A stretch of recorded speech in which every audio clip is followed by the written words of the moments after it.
Hey, everybody. Thanks for watching. My name's Chris. I'm with Jim McCormick, and we're here to talk NFL in Week 7. Hi, Jim. How are you? I'm pretty good. I've been better. I had to read this story to my class, and the dog died at the end of the story. I don't want to. Oh, yeah, it's called the Stone Fox. spoiler alert. Yeah, don't ever read it to kids. Don't read it to kids. We had to have therapy. It was bad.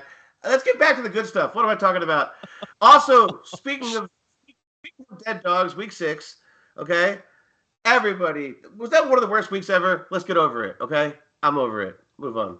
What was your? I don't think I know what your record was last week. What were I you? was 8-7, but what I really meant was It was an historically low-scoring week. I just am taking that from a Roto-World blurb. I'm not even sure it's accurate. So, all right, I was 9-5. I'm actually over Mount 500 now.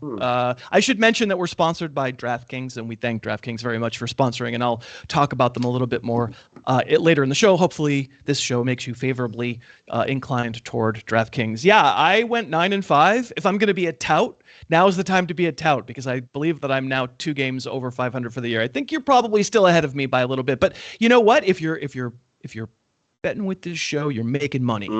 Yeah, I mean, it's about the vig. Not very much. I don't know what the vig is. It's the vigorish. All right, let's get it. We're just going to pretend that it doesn't exist, right? Yeah, so we're here. We like to make picks here, but also I hope we're adding something to your general feeling about how these games are going to go and what to look for and stuff like that. Kind of an NFL preview show with a little handicapping mixed in. And so we have 6 teams on bye, and we're going to go through. We don't have any stupid London game, which I only call it the stupid London game because it's 6:30 in the morning my time, and I'm awake, but I just would rather ease into my day, and that does not allow me to do so. So yay for me, no stupid London game. We're gonna go through these games, and we'll tell you how they might look, and we'd like to know what you think. You can tell us down in the comments, and we always appreciate all your comments. Okay, Jim. So we're gonna begin with a Thursday night game. The Jacksonville Jaguars are traveling to New Orleans. And I'm not sure if you saw how Trevor Lawrence hurt his knee. Did you see that? I think he was trying to chase a bone in his yard. Is that what it was? I'm not sure. I actually have not seen the mechanism of the injury, but I'm sure that's a callback. Twitter doctor. That's what we call a callback, right? Yes. If you looked at our thumbnail last week, you know what Jim means. Trevor Lawrence, basically in clock killing mode, rather than just take a sack or fall down or punt or whatever, started scrambling wildly on 3rd and long with up 2 touchdowns with a minute to go in the game, and stupidly got sacked from behind and hurt his knee, limped off, hurt his knee. Just the stupidest injury in the world. It's interesting though, because this game, it started at -3 for the Saints because there seemed to be some feeling that Lawrence actually might miss this game. And now that it appears, at least as of our recording this, that he will not miss the game, the line has come down to a more reasonable Saints -1. I will spoil my pick by saying it's exactly what I had it at. So this is one of my pushes for the week, but guide the folks. How do you think this generally goes, this game? Well, one, I think it's impossible to sit out with an injury playing against Derek Carr. Every quarterback just has to take some sort of shot and or pray. I don't know. Apparently that's what heals Derek Carr and or just massive amounts of Toradol. But I will take the points. I think the Jaguars sort of figured something out. We talked about how I was completely wrong last week, saying that I thought that their sloppiness would continue. Now I'm countering the other way. What? Who would have suspected? It's like a Tecmo Bowl Barry Sanders highlight reel, cutting up and down the field. But really, my feeling is that it does seem like they got something together. Yes, they looked bad, and they still wanted to make a mistake. They tried their hardest, even what you said, how that was nonsensical, right? In clock killing time to do that. My main point being, I do think that they found something in the sense that their most reliable offense, you spoke about it. I was saying that it was about Ridley. It's really more about their sharing it around. It's Kirk. The first couple weeks, it was just Ridley, right? That's less sticky now in terms of a one guy show. Also, Etienne is good and really good. And that's showing up. And I think the offensive line, I think what we lost with this team was they came in with a big mess. A rookie. They lost, what was the young man's name that left to Kansas City? Either way, they lost a tackle, and then they drafted a rookie tackle, and he was hurt. I actually think they're starting to find themselves a little bit. Cam Robinson's back, so blah, blah, blah. Take the points.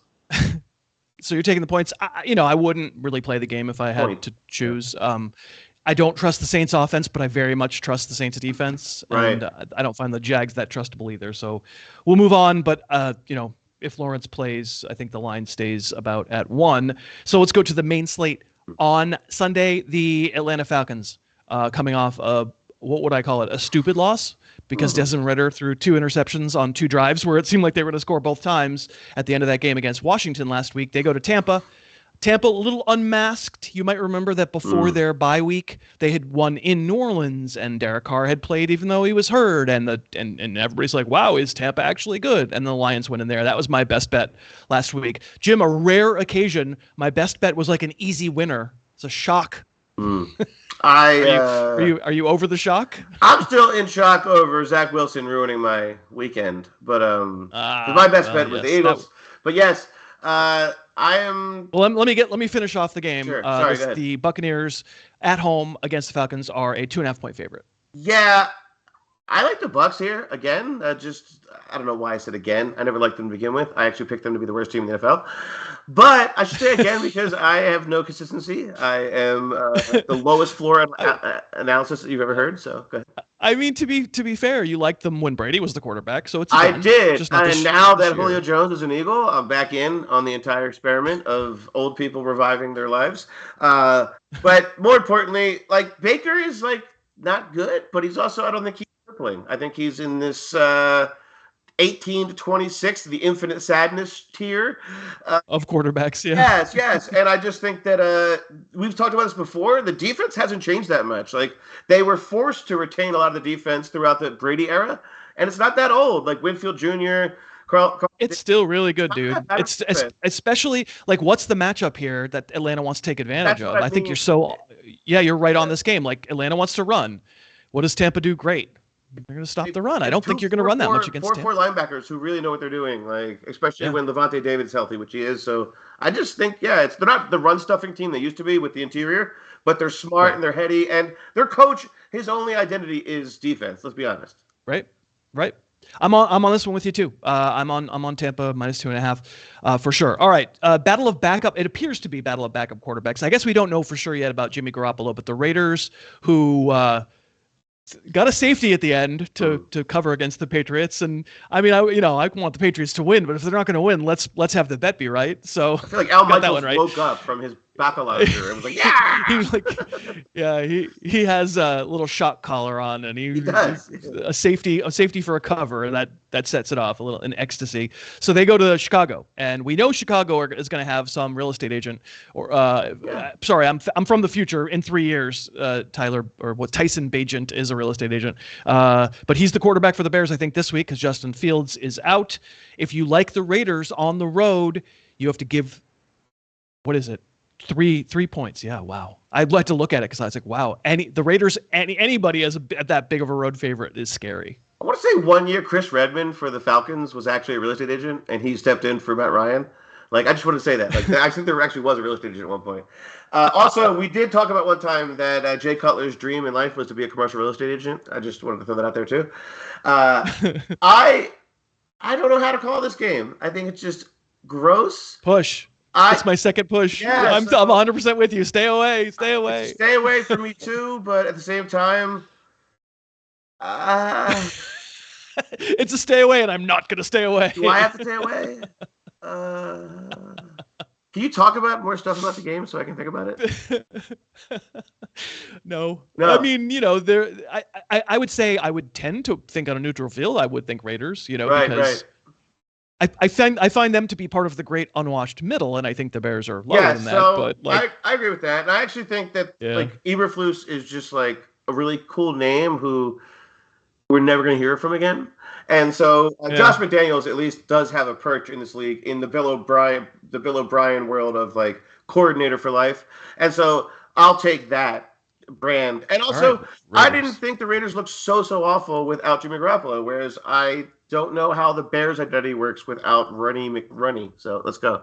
Yeah, Runny McRunny. Yeah, why would they not use Brian Hoyer in this game? I've heard people saying, well, they might go back to Aiden O'Connell. I'm like, oh my God, did you see the game he started? Like, that was really bad. I would think it's Hoyer. I mean, he's not great. But I think Josh McDaniels is scared that he's smarter than him. It's just like an inferiority complex. So, yeah. It is a little bit. All right, we're going to take just thank DraftKings for sponsoring. If you are interested in betting on any of these games or any of the upcoming NBA season or the baseball playoffs that are still going on or the hockey season that's starting or Premier League or Formula One or NASCAR or whatever, it's all on DraftKings. And if you don't have an account, one way that you can help ensure that this show keeps happening is go get the DraftKings app. Sign up using the code HarrisTube, all one word, HarrisTube. If you do that and make one $5 bet, they'll put $200 in bonus bets into your account immediately. You can spread it all over. We strongly recommend that you bet very small amounts. Jim, I bet $5 a game. Yeah, I bet $5 a parlay, and I'd lose $5 a parlay. It's great. I can afford it. So we are very strongly not wanting people to go crazy with the thumbs and mortgage the house, right? We want you to go cool, but it's really fun. Like I don't know, the bemoaning that handicapping is taking over everything. I mean, It was always there. You know, I feel like it's you know, not to digress too far, but like why isn't poker online legal in the U.S.? Right. It's just. Like we're protecting people from the wrong things. I don't think people really need to be protected from the handicapping the gambling. But anyway, I hope I haven't made this sound any more serious than it is because it's not that serious. I bought a king size Fifth Avenue bar and nobody stopped me. Okay. I mean, take a look at you. Just take a look at you. This big. I don't even have scale. It's like this is Randy Moss, and this is the size of the bar. Okay. So. Somebody should have been from the government. Should have been at 7-Eleven. Fifth Avenue. I'm not even getting political. Preventing you. So yeah, we think it's not a big deal, and we hope you will not bet a lot, but we think if you enjoy it and download that DraftKings app, again, $5 bet, you get $200 in bonus bets right away. Please do sign up using that code HarrisTube. And now I will stop with the preaching and instead get back to previewing Week 7. And I can hear Dave Pyper salivating. Can you hear people salivating? Is that something audible? It is the Cleveland Browns having so here's a little throwback to last week. We had 4 games that were double digits, and in all 4 games I very wisely said, you know, the right side here is the underdog. The right side here is the underdog. And in 2 cases I decided I couldn't do it. The Browns and the Bills. And the 2 cases where I decided I could do it, the Dolphins and the who was it? I don't remember who the other. The Bills. No, I said that literally 30 seconds ago. But whoever it was, the 2 I was. Carolina against Miami. Right. Those 2 were wrong, and the 2 that I didn't go on were right. But anyway, it wasn't just a cover for Cleveland; it was a flat-out win against San Francisco, and they go to the Colts, and they are a 3-point favorite on the road. Yeah, it was scary how fast I said the Bills. Yeah, it's true. This one is tough for me. So say it again. Carolina is what? What's the spread? It's Cleveland. It's really tough for you because Carolina's on a bye. That is tough. Well, that's even better. Well no, okay. So I actually don't care who plays for the Browns, and I think Dave doesn't either anymore. I know that Myles Garrett plays for the Browns, and that defense is truly dominant. I've been talking about it all year. The outlier now looks like the game that they got smacked by the Ravens, which ended up turning into. Or the result was like splash plays from the defense on the Ravens, which looks like a bad Deshaun Watson game. And now it looks like there's a little bit more game management. I don't know what's going on there. I don't want to get into that part, the disconnect. I mean, what I'll say about that is it wasn't Deshaun Watson. It was Dorian Thompson-Robinson. That was the other stupid rookie. DTP, or DTP, yeah. That was the other dumb start where Aiden O'Connell and DTR played in the same week, and they both were like so clearly not ready. And now that you put Walker in there, it's like he's not great, but he's at least a professional quarterback. I'm also on the Browns here. I think it's dangerous the week after. You know, I do think it's you want to be careful getting too. I'll tell you this: the public is like 83 or 84% on the Browns, having seen that game last week. Off right, that's field goal. Yeah, your alarm bells. Well, they would have covered either way, right? But you're right. I want to give you credit. I mean, you palm yourself as a goofball, but you know football really well. And you were telling us in week 1 that you used the words historic. You thought this defense could be historic, and you were like, then you took it away, but like it stuck in my mind. And I think you're right. Like it could actually be kind of a historic Browns defense, and that's I'm gonna be the sheep along with you and the public and be on the Browns here. Myles Garrett just wanted somebody to play with. That's all it was. So. All right, so we've got the Commanders. They're coming off a win on the road against the Falcons. They're visiting the Giants, who played well against Buffalo. Really, like, you could make the argument Tyrod Taylor doesn't mess that up at the end of the first half.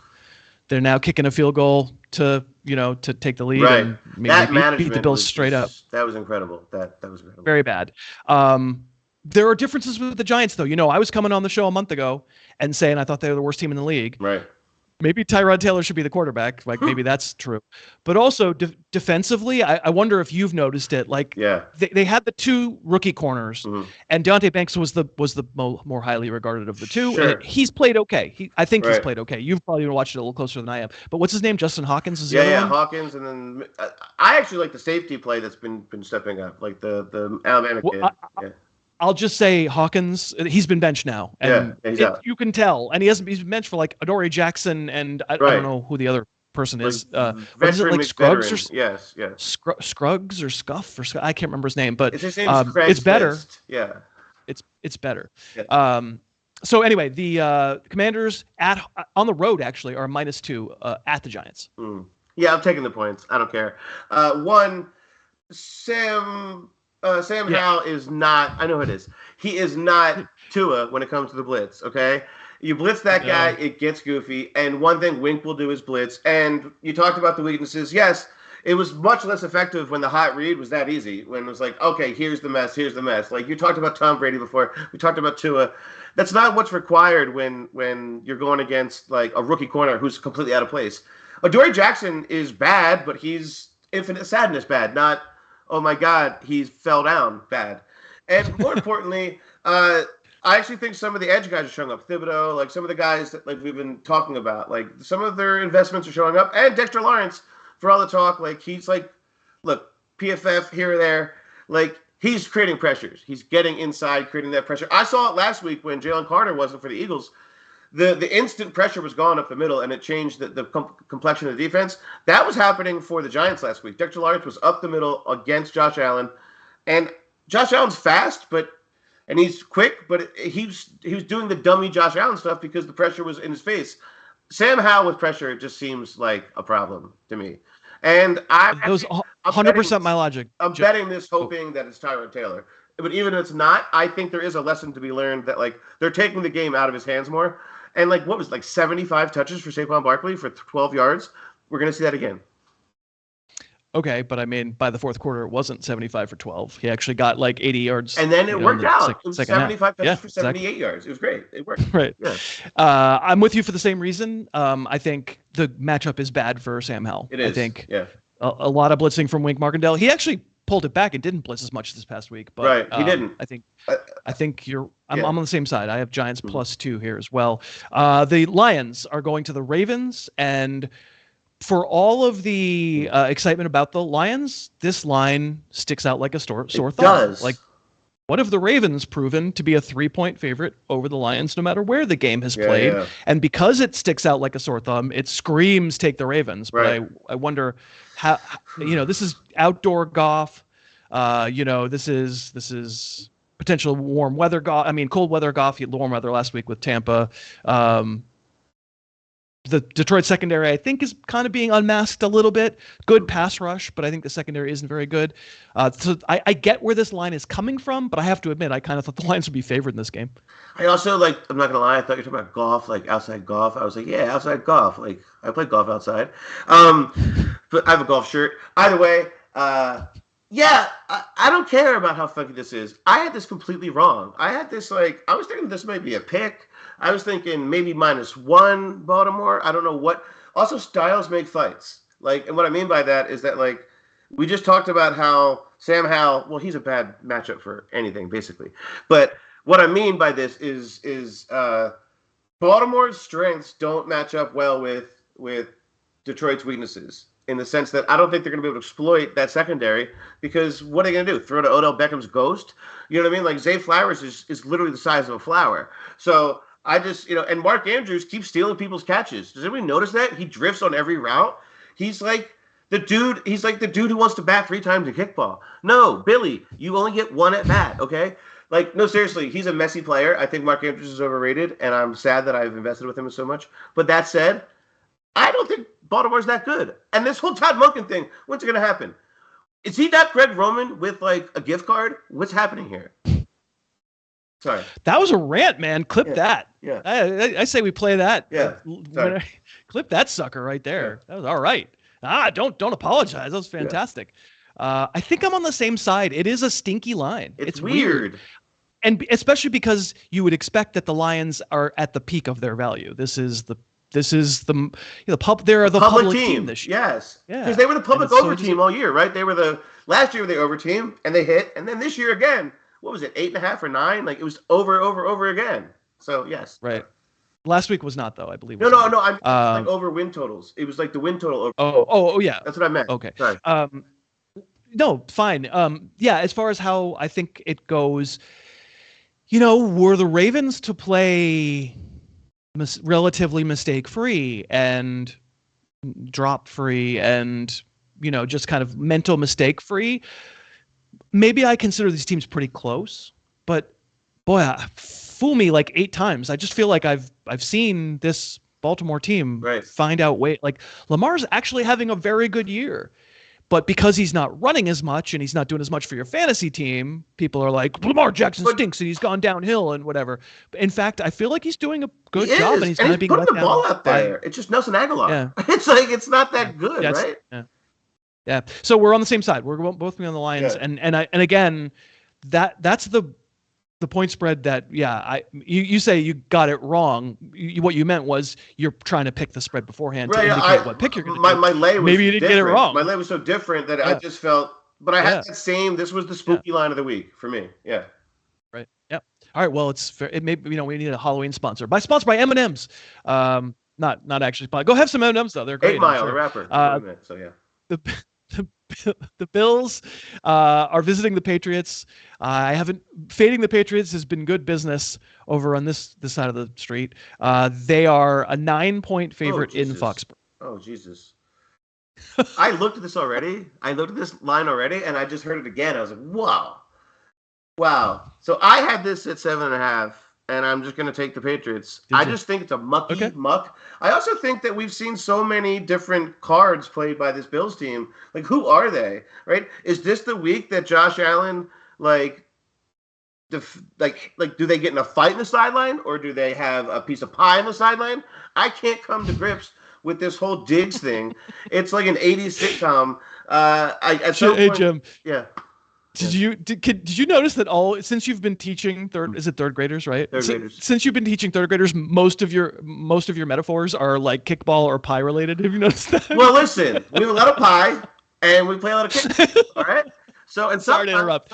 Keep going. Sometimes we'll play pie ball, and I'm just saying, man. Sometimes the pie gets thrown in your face, and sometimes Josh Allen throws an interception. All right, and I just think if Bill Belichick's going to ruin anybody's week, it's Western New York's. It just is. So, all right. I think you make a good point that this probably comes down more to who are the Bills than who are the Patriots. Because we kind of know who are the Patriots. Are the Bills really that team that that everybody said was like, oh, sneaky pick to win the Super Bowl? Are they really still that team that's going to go on the road? Yeah. Again, right. They went crazy in that game. Right. Like they've had a little Jekyll and Hyde. So are they the team that's going to go anywhere in the NFL and win by double digits, which is essentially what this is requiring, right, for them to cover? And you know what? Yep. I'm on the Bills. I think you're on the smarter side. You're on the you're on the savvier side, but boy, I think the Patriots just stink. I think they're they're my new candidate to be the worst team in the league. The offensive line is, you can't blame Mac Jones all you want, and he's not good. That interception to Hunter Henry's, he's got no it's a jailbreak. Time, man. It is. Yeah. So anyway, I mean, I think you're on the smart side. I think you're on the, if people are looking at our respective picks here, I think you're on the savvy handicapper is going to be on the Patriots because just a lot of points for a team that might not be that good. But is Matt Patricia just cutting a Snickers bar with a steak knife and just enjoy? Is he just like George Costanza? He loves it. He loves it. All right, we're going to go to the late games. We've got the Cardinals are visiting Seattle, and once again they're in a game and then they can't finish and they go, Rams went crazy on them in the second half. So the Seahawks are favored by 7.5 at home. Yeah. I keep doing this. It's too many for me again. On the Cardinals again. What's happening here? I am too. If it's any it's consolation, just too many. I really am. Yeah. It's just they have the recipe to muck things up. I understand that we probably still are tying too much to those early weeks, but no, those happened. And they're not that long ago that they played not only Dallas, who, okay, maybe that's not as impressive, but the 49ers. They played them very close, and it wasn't like the Rams, the Bengals. All these games have been close. What's so sorry to interrupt. What's been so frustrating is that we've been on them a lot. Yeah. And I watch these games, and I'm like, oh, they're going to cover. This is going to be good. Late. And then suddenly they get away late. Yes. Yeah. Like last week, you were on the Rams correctly in the end, but like I felt good about it the entirety of the game. Not like I was watching it that closely, but I had it on a side screen, and I was like, wow, like this is another one of these muck-up games. But then Dobbs just starts like throwing it to everybody except his own team. But, also I just found out that he had this like interview where he couldn't find his jersey in the team store and they put it in there for him. And I was like, come on, are you serious, Dobbs? Like, are you upset about that part? Like I mean, Kyler Murray, Kyler Murray doesn't even have a Kyler Murray jersey. Like, who is it? What's his name? Kyler Murray. He likes a little bit of like prosciutto and what do you call that? Citrus, lemon. Yeah, that's what it's called. Little calamari. Yeah. I'm going to be on Arizona this week too. I had it at 7, so I don't think this is outrageous at all. But like, I'll say the Seahawks win by a touchdown. I think the smart side here is the Cardinals are undervalued because of the record and because they're not covering games that they're in, which is pretty rare, to have big spreads and to look like you're going to cover them and every single week have something go weird. What's Seattle been doing? Has Seattle been that good? I mean, they're just outside of like that Detroit. 1 second week. Yeah. That's what it was. That one game. Yeah. And that ended up being more of like an outlier so far for Seattle. Like not a get right. Because everyone's like, oh, Geno Smith's back. I was like, no, Geno Smith is back. Yeah. All right? Like, the old Geno. We know. Yeah. Yes. I mean, they killed the Giants in that Monday night game, but There was 11 sacks. Like I don't. Yeah. And they left a lot on the plate. So, I'm on the same side as you, but weren't the Seahawks the ones who made the sacks? Like, we're they trying to do what I'm going to do. Wait, stop. We're going to start doing what I do, which is like talk around our page. That's right. So Jim's on the Seahawks. Yeah, exactly. All right, here in Los Angeles, the Steelers are coming to town. They are coming off a bye week. They're getting Deontay Johnson back for whatever that's worth, and the Rams are a 3-point favorite over them. I mean, the over-under is like how many planted fans will there be? But I guess the Rams don't need this as much as the Chargers. I actually I think that Mike Tomlin, given time to buy his team black Nikes, like a whole week to buy them aggressive sneakers. I don't know what that means, but that's what he did last year.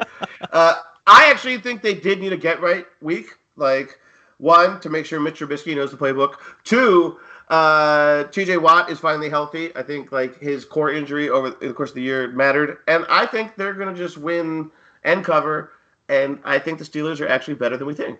So, yeah. I'm on the other side. I'm on the Rams here. Don't think that offense has a solution right now. I would love to, like, the Ram defense is not good. And a real good offense, I worry. I mean, the Cardinals in the first half looked like they were going to score 40 points in that game. And I just worry, that it's not that the Steeler offense isn't that. And going the other direction, it's interesting. Like, I had Jake Trowbridge on the show on Thursday, and he talked about how he likes the Steeler defense. No, I think he talked about how he didn't like the Steeler defense because he's picking a lot of Rams in his DFS. And I'm like trying to be devil's advocate. Yeah. I was trying to be devil's advocate. I was trying to be like, well, TJ Watt, and then I go, I mean, there's a pass rush that the Ram offense. I don't think the offensive line is that good, and they could have trouble with the pass rush. But if they don't, I have that Bengals game in my head. I think that jailbreak that one night. So maybe So if that's what's coming, then I'm wrong here. I think you're right about that. If that kind of jailbreak is coming, then I'm wrong. Cup makes a big difference too, as far as like not being able to send the house. But I feel like I just don't trust the Steelers at all. I mean, the Steelers didn't need a get right game. They beat the Ravens in the last game before the bye. Like that was more like when Serena Williams forgot how to serve. Like that was like the Ravens. That when we talked about the mistakes, like it was bad. Literally, like Mark Andrews stole a touchdown and created an interception. I actually had real analysis about that. Like he's actually in the way sometimes. It's strange. He's like a mean girl. He's got to figure it out. Dude, we are clipping that Mark Andrews rant. We're sending it to him. We're gonna make him cry. That's what I think. We're gonna try to make Mark Andrews cry. Me and Nate Tice, we just don't like Mark Andrews. So it's nice. So. All right, the Chargers go to Kansas City and divisional game, and the Chargers kind of embarrass themselves a little bit on Monday night. The Chiefs are favored by 5.5 points. Yeah, I'm going with this Patrick Mahomes guy again. One, I hear Taylor Swift involved. Two, no. Their defense is actually starting to get itself together. I like the young corners. I like McBride. I like this Chris Jones guy. I don't know if you heard about him. He's pretty good. But particularly, like, they're getting their mojo back. Kelsey looked real last week. Also, Rashee Rice. I just think like they're finding who they are, and the infinite sadness of their receivers is starting to wane a little bit. So I don't know. I hate it, but they always know how to make good chili. It's the worst. I don't know how they do it. You hate it. I'm on the Chargers here. I'm not by a lot, by a little. So another opposite game. I'm just like all the LA teams. Obviously, I'm a home guy. I'm just a total honk for all the LA teams. Yeah. I was on the Cowboys last week, so here's the thing: Justin Herbert against the Chiefs should be 6-0 against the spread. Right. He's 5-1, and the one that he didn't cover was overtime game. So he covered it, and then they lost by 6 in overtime. These teams just have played barn burner close games, or else the Chargers have won in every 6 matchups since Herbert's been the starting quarterback. They're all close, and I think they go crazy, like always in the 30s. Right. Yeah. I think it's going to be close. I think I agree with you about Kansas City's defense. By the way, I think that's the best unit on that team. I think the defense is probably better than the offense. I said this on the podcast on Wednesday morning. The Travis Kelce thing, I think that's almost like a symptom of an illness for the Chiefs offense, in that teams are going to play. Teams are going to play back, and they're going to say, "Go ahead, man. Between the 20s, throw it to Travis Kelce all you want." But we know that when you get inside the 20s, who are you going to throw it to? We're going to double Kelce, and good luck. Yeah. Good luck. And I don't think they have anyone. They just traded for Mecole Hardman, so I'm sure that'll fix it. Last year, my fantasy team was like Jarrett McKinnon is the answer. Yeah. Right. No, But I do think there is something happening here with regards to like I don't know, man. They just seem to figure it out. I hate to say it. They just have a thing. So. Right. Well, you don't hate to say it. You love Andy Reid deep in your heart. I do. I don't know if anyone saw the corn maze that somebody made for him. I did see that. Yeah, it was a nice corn maze. I feel like it was some of that corn, so it's nice. You know what I think it was? I think it was a maze. Oh, look at this. That's what I do. Guy. That's what I do. That's wordsmithing. That's what I do. All right, so we're on the opposite sides of Chargers Chiefs, but it's interesting, and I do think maybe it's a high total. Did Brandon Staley dye his hair gray? Did Brandon Staley dye his beard gray? He looked like he tried to look smarter. I don't think he has a gray beard. I think he dipped it in some bleach or something. That's a good one. We got the Packers visiting the Broncos, a revisit of the John Elway Super Bowl, from 98 or something, right? 97. And it's not those teams, and they're not this good. But it is the Packers somehow. The last time we saw them on the road was right before their bye week, and that was against the Raiders. And you may remember that you made me change my pick to the Packers. I did. It did not work out well. And somehow they're once again giving points on the road to these stupid Broncos. It is, as of our recording this, Green Bay -1. I'm just gonna go with what do they put in their protein shakes? I feel like LaFleur legitimately drinks protein shakes, and Peyton just puts I don't know what, he puts Botox. And Russell Wilson, I don't know what I'm saying. It looks like somebody who's legitimately taking care of themselves, and then Sean Payton. It just looks like Matt LaFleur just takes care of himself. He has vitamins, and the other guy is just he drinks condos. The thing I'll say about that though is that the McVay tree. I think they spend a lot of time grooming themselves. Oh my God! Yeah, they're full of microplastics. All of them. Yeah, they're just 3 hours a day in front of the mirror going. Right. They're half Freon. Yeah, it's yeah. But I will say this. Sean Payton's entirely Freon. He's gaseous. And I'm not even sure what he is. What is that called when they change things? I don't know. Either way. What is that called when they change things? Yeah, I mean, like from rock, like when you change from like rock to solid or something. I'm not talking about like gas. Like, all right, either way, rock is a solid. What are we talking about? All right, I'm out of here. I'm back to making sense. And what I'm going to say is that there's no way I'm doing anything with the Broncos again. They've hurt me so many times. Okay. I keep taking the points with them just because I'm like, no, the bottom can't be this low. It is this low. First of all, Caleb Williams already looks like he plays for the Broncos. I just want to throw that out there. So, yeah, Caleb Williams looked like he was playing for the Broncos last week. So it's official. So, yes, I am just giving the points. Also, I don't think Jordan Love's as bad as he looked. I don't like Jordan Love.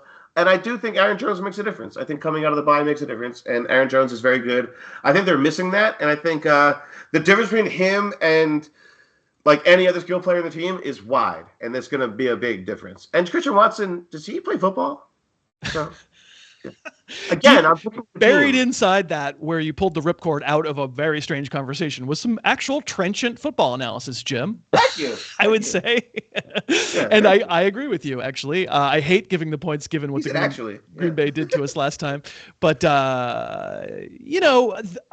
football players. It'll come down to, the Broncos, they're a mess. But I think we know where it stems from. Like roster-wise, is Green Bay's roster that much better than Denver's roster? I don't think either roster is that good, to be honest. Like you've said for a long time that Green Bay defensive front has all the pedigree, but they don't show up. Yeah, Rashawn Gary, they don't really play like it. I don't get it. Yeah.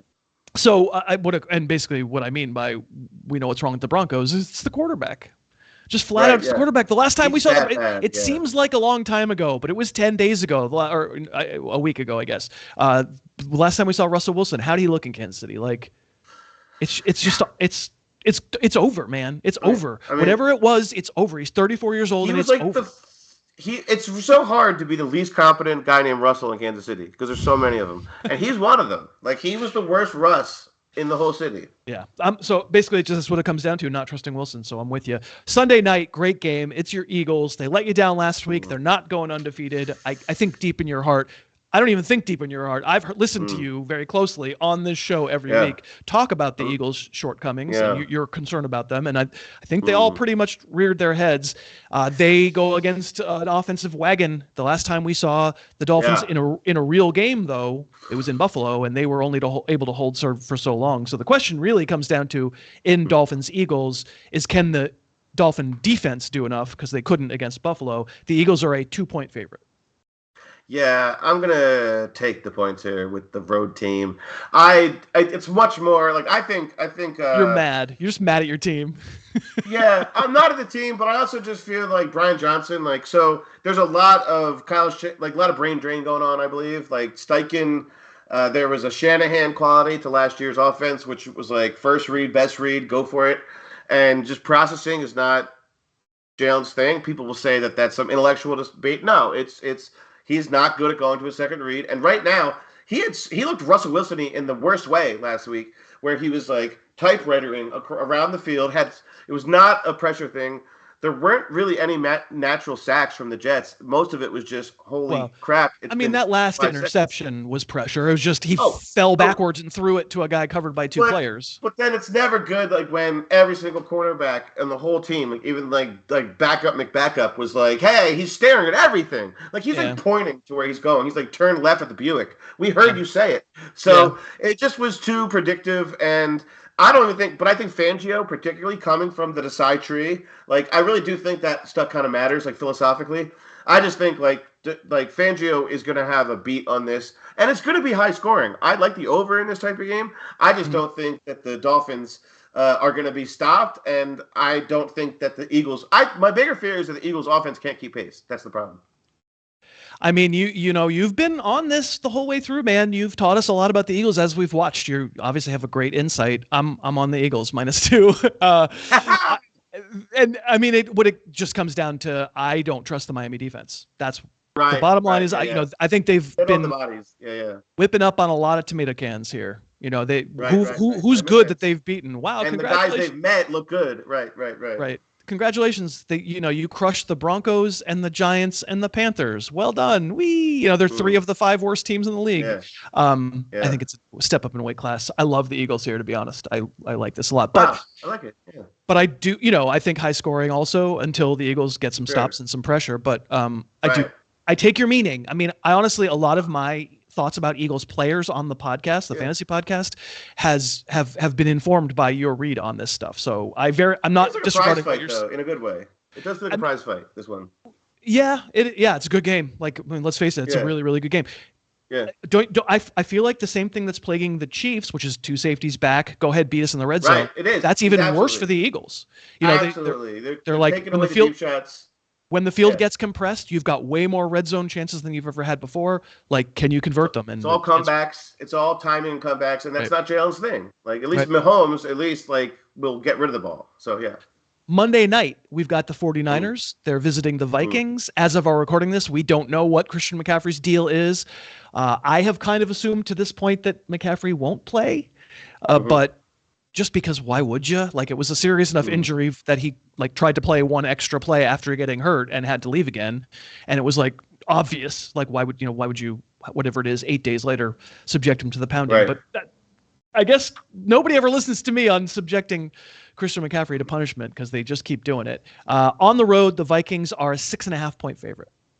I mean, who can deny? The 49ers. I said it wrong. Yeah. The 49ers. Who can deny a Monday night in Minnesota? I mean, I've risked my life so many times to go out in Minnesota on Monday nights. No, but seriously, I don't really care about the Christian McCaffrey thing. Like, I get that it affects lines, this and that.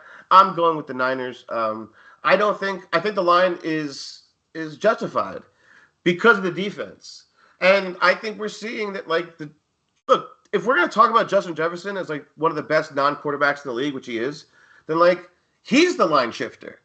He's the one that shifts things for me. And last week, Kirk Cousins looked like Kirk Cousins cooking liver or whatever he cooks on the grill. What I'm saying, it really is showing up.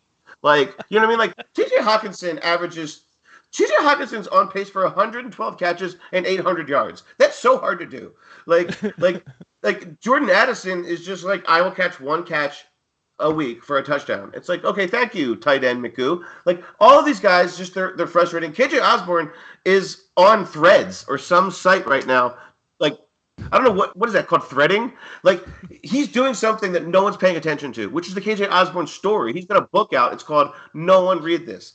Okay? So my point is that even with Debo hurt, this line is baking in all those things, and I still don't care. It's the Purdy fade. It's the fact that they missed a field goal. Don't care. They still almost beat this elite defense. And let me tell you, Brian Flores, good luck with all your voodoo magic. The Vikings are really bad as a football team. I don't like their roster, especially without one of the best players in football. Thank you. Clip it. Clip it. We got 2 people to cry and make cry. That was a great one. Poor KJ Osborne's over here going, what did I do? What did I do? No, that's the name of a second book that no one's going to read. So, yeah.